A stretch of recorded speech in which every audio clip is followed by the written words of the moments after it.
Soldiers train. They train more, then execute the training. The soldiers of the 447th Military Police Company of Zanesville, Ohio, did exactly that this weekend, but in a unique way. Instead of their routine drill, the soldiers took part in a joint forces training collaboration with local authorities of Muskingum County, the Zanesville Sheriff's Department and Special Response Team, the Newton County Fire Department and Emergency Response Team, and the Muskingum County Hazmat Team, along with a host of other organizations, coordinated this training with the military in what is billed as a joint venture of civil authorities within the community. Local news media and newspapers covered the event over the weekend. Once the unit arrived to the station, the mission began to unfold for the soldiers.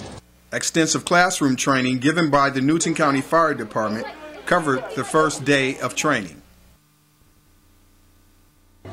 The soldiers of the 447th made the fire station their home base for the next 2 nights.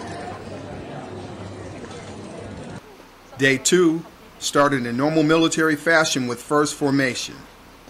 Eddie, talk to me. What do you think of the training? Load up followed with the convoy to the training site. Martin Gamble provided insight about the training exercise. How this training came about was my son is a member of the 447th. Him and a couple other soldiers volunteered to go to Iraq, and talking to him on some of his experiences he's been having over there, he told me some of the training that would be good for soldiers to have before if they ever were to get deployed.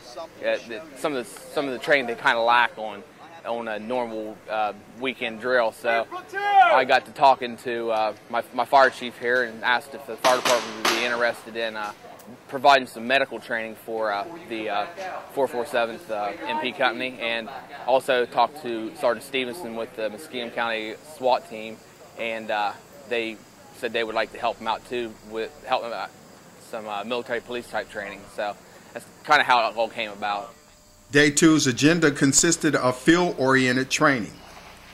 The training not only provided valuable knowledge for the MPs, but it also provided a new training avenue for the trainers as well.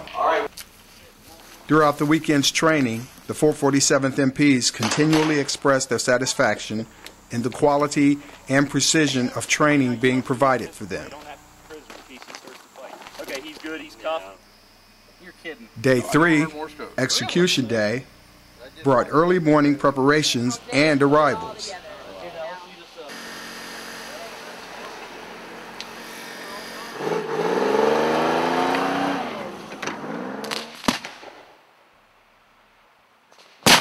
Attacks on the 447th MPs occurred immediately upon their arrival.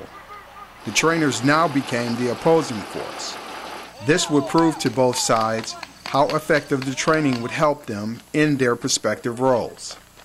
A future member to the 447th MPs participated and observed the whole weekend's exercise.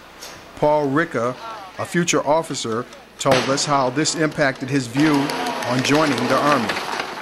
As an officer coming back as a second lieutenant in the 447th, definitely see myself pursuing this kind of high-speed training in the future with this unit. I think it's very good, and it will help soldiers who are about ready to deploy.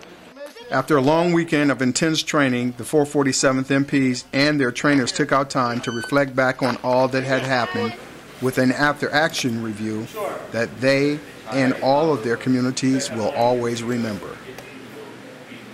For the 88th Site Picture, I'm Army Sergeant First Class Arthur Blackshear.